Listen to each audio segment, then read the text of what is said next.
मंडळी, welcome to my YouTube channel Shri Swami Samarth. तर आजच्या व्हिडिओमध्ये आपण बोलणार आहोत भूमिपूजन, वास्तुशांती म्हणजे वास्तुशांती का करावी, भूमिपूजन का करावं, या सर्व गोष्टींबाबत काही प्रश्न बऱ्याच जणांची होती.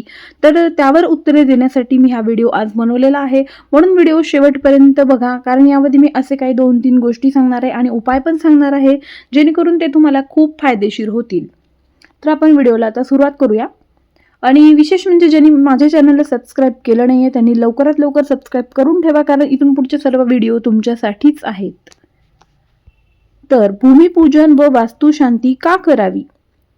भूमिपूजन करण्यामागचे कारण असे की पृथ्वी सर्व प्राणीमात्रांची जननी आहे, परंतु मनुष्य आपल्या स्वार्थासाठी तिच्यावर प्रहार करतो, तिला खोदतो, नांगरतो. तरी सुद्धा ती त्याच्या सुखासाठी ते सर्व सहन करते.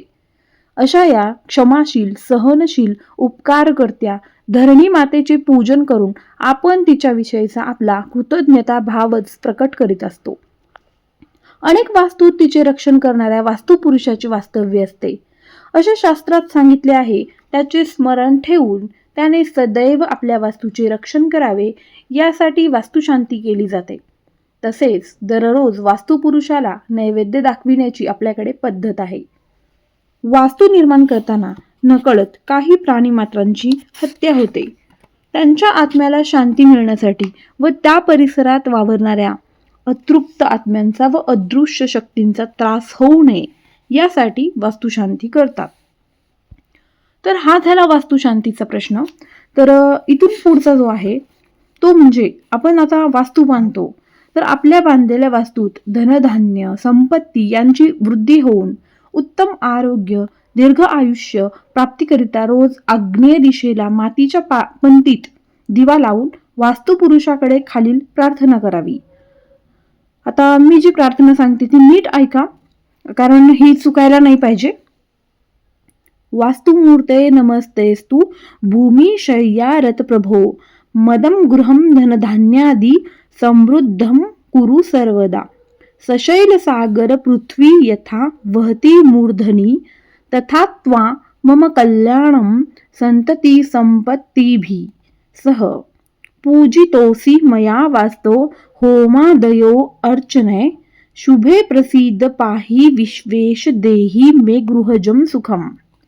तर ही जी प्रार्थना मी सांगितलेली आहे, तर वास्तूमध्ये धनधान्य, संपत्ती आणि दीर्घ आयुष्य प्राप्त होण्यासाठी आग्नेय दिशेला बसून तुम्ही नक्कीच ही प्रार्थना करू शकतात. अशी काही फार मोठी नाहीये, फक्त 4 ओळी आहेत, त्यामुळे तुम्ही हे करू शकता.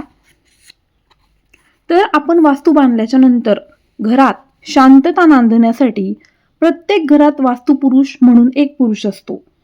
तो शांत असेल तरच घरात शांतता व आनंद असतो, म्हणून त्याला सदैव शांत आणि प्रसन्न ठेवावे लागते. रोज झोप पूर्ण होताच सकाळी उठल्यावर व रात्री झोपताना श्री वास्तुपुरुषाय नमः असे हात जोडून एकदा तरी म्हणावे व त्या वास्तुपुरुषाला वंदन करावे. त्याचप्रमाणे घरात कोणताही अनाचार होणार नाही याची काळजी घ्यावी, कारण त्याला ते आवडत नाही. घरात भांडण, तंटा करणे, आदळापट करणे, दारू पिऊन बडबडणे, घरात आलेल्या अतिथींचा अपमान करणे इत्यादी गोष्टी कटाक्षाने टाळाव्यात. वास्तुपुरुषाला रोज नैवेद्य दाखविणे हाही एक उत्तम उपाय आहे. त्याचप्रमाणे घरात दर गुरुवारी व अमावस्येला धूप जाळावा. देवाच्या फोटोंना सुवासिक फुलांचे हार घालावेत. तिन्ही सांजेला श्री रामरक्षा व भीमरूपी स्तोत्र खड्या आवाजात म्हणावे. वास्तूमधील दोष नाहीसे होण्यासाठी लाल चंदनाने खालील श्लोक लिहावा. वास्तूच्या पूर्व भिंतीवर लिहावा, अगर हा श्लोक लिहिलेला कागद चिटकवावा. सांगतेय, लक्षपूर्वक ऐका. ओम नमो भगवते वास्तुपुरुषाय महाबल पराक्रमाय महावीराय ब्रह्मपुत्राय सकल ब्रह्मांडधारिणे भूभारार्पितमस्तकाय पुपत्तन प्रासाद गृहवापी सर कुपादे सन्निवेश सानिध्यकराय सर्वसिद्धिप्रदाय सर्वशुभंकराय प्रसन्नवदनाय विश्वंभराय परमपुरुषाय शुक्रवरदाय वास्तोष्पते नमस्ते. ओम नमो वास्तुदेवाय नमः. शांती शांती शांती. श्लोक तुम्हाला सांगितलाय तो तुम्ही तुमच्या भिंतीवर लिहू शकता किंवा एखाद्या कागदावर लिहून तो कागद तुमच्या भिंतीवर तुम्ही चिटकवू शकता. तर आता मी तुम्हाला सगळ्यात महत्त्वाची गोष्ट सांगतेय. हा जो श्लोक मी तुम्हाला सांगितलाय त्याचा आता अर्थ काय आहे. हा अर्थ असं आपण कुठलीही गोष्ट नाही करायची, त्याचा पूर्ण अर्थ आपल्याला माहीत असेल तर ती गोष्ट करण्यात आपल्याला जास्त आनंद होतो. म्हणून याचा मी आता अर्थ सांगतेय आणि हा अर्थ ऐकल्यानंतर तुम्हाला खरंच ही गोष्ट मनापासून करावीशी वाटेल. त्यामुळे पूर्ण अर्थ नक्की ऐका. हे परमेश्वरा, हे प्रभू पराक्रमी अशा भगवान वास्तुपुरुष देवा, तुम्हास माझा साष्टांग नमस्कार असो.